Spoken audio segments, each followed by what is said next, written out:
Bonsoir à tous, vous m'entendez? Parfaitement.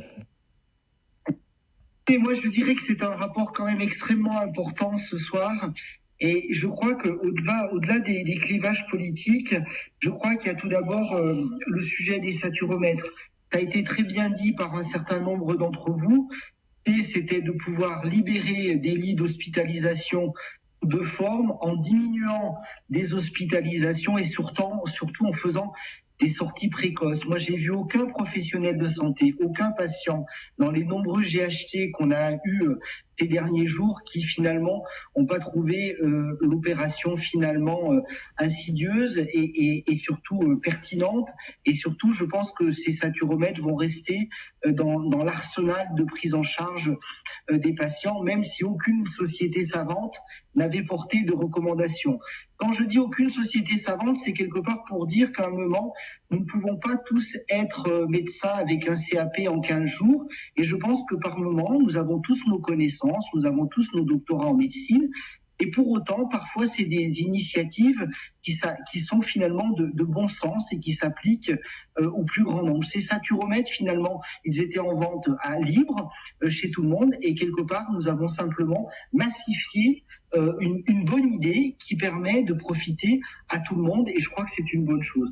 Concernant les purificateurs d'air, je pense que c'est la même démarche qui a animé le président, de permettre que lors de certains moments, notamment dans les cantines, notamment pour les communes, eh bien, au moment où les enfants enlèvent leur masque pour déjeuner, ben, ça paraît finalement du bon réflexe de pouvoir assainir l'air. Enfin, concernant sur la campagne des tests, je pense que j'ai entendu un certain nombre de choses.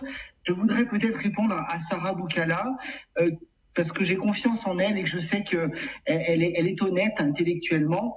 Sarah, je dirais que globalement, on ne pourrait pas avoir le professeur Lina, avoir l'ensemble des personnes qui participent au comité scientifique. J'ai sollicité les doyens de toutes nos facultés de médecine, pharmacie et dentaire, et ils ont tous valorisé effectivement le dispositif auprès des étudiants. On a mis en ligne la bonne volonté des étudiants pour participer à ces campagnes, et on a 1500, c'était les chiffres de ce matin, 1500 étudiants qui participent à cette campagne. Le président l'a dit tout à l'heure, il y a plus de 6000 professionnels de santé, plus tous les bénévoles, la sécurité civile, les pompiers.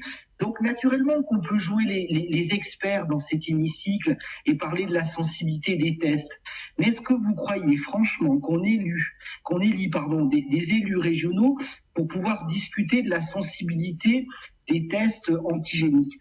La sensibilité des tests antigéniques, il n'y a pas besoin d'avoir fait médecine pour la connaître. Elle est à peu près de 50%, c'est celle qui est celle de nos tests que nous avons achetés, et elle monte jusqu'à 85-90% en fonction si le patient a des symptômes ou pas, et en fonction de la date à laquelle nous pratiquons ces tests. C'est bien pour ça que dans cette stratégie de campagne, c'est une campagne ciblée dans les établissements, notamment comme les lycées, où il y a beaucoup d'asymptomatiques et sur lequel nous avons mis des PCR qui sont le gold standard de la méthode. Et puis nous avons des stratégies grand public parce que les gens ont un moral extrêmement bas, tout le monde le sait, il y a une grosse alerte des psychiatres, on n'a pas beaucoup parlé non plus de la santé mentale des gens, et aussi de l'acceptabilité, parce que l'acceptabilité des Français, c'est pas celle du 15 mars, c'est pas celle du 15 septembre, c'est celle du 15 décembre, et je pense que c'est une décision qui doit pas être une décision d'experts sur uniquement des valeurs de sensibilité et de spécificité, mais sur une vision globale, une pensée locale, mais une vision globale sur qu'est-ce qui va rendre service à nos populations pour que globalement les gens puissent passer des fêtes dans de bonnes conditions. On n'a jamais dit qu'un test négatif était un totem d'immunité et qu'il fallait faire n'importe quoi.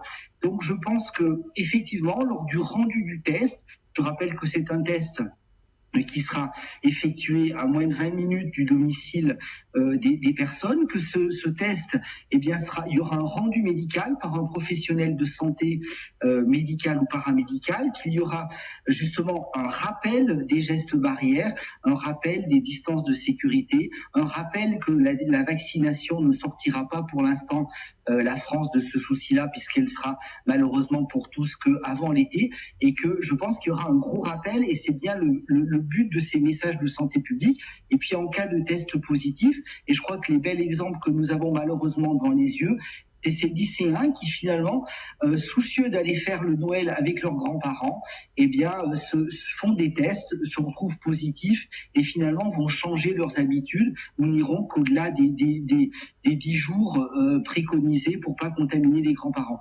Donc je crois que dans cette assemblée, il ne faut pas que nous jouions aux experts, il ne faut pas qu'on se jette des chiffres de sensibilité et de spécificité qui sont totalement inaudibles, mais qu'on fasse preuve de bon sens et qu'on mette des mesures qui sont probablement critiquables sur la forme, la méthode, mais la région reste, on va dire, proactive pour proposer un certain nombre de mesures. Ça a été fait durant la première vague avec les matériels de protection.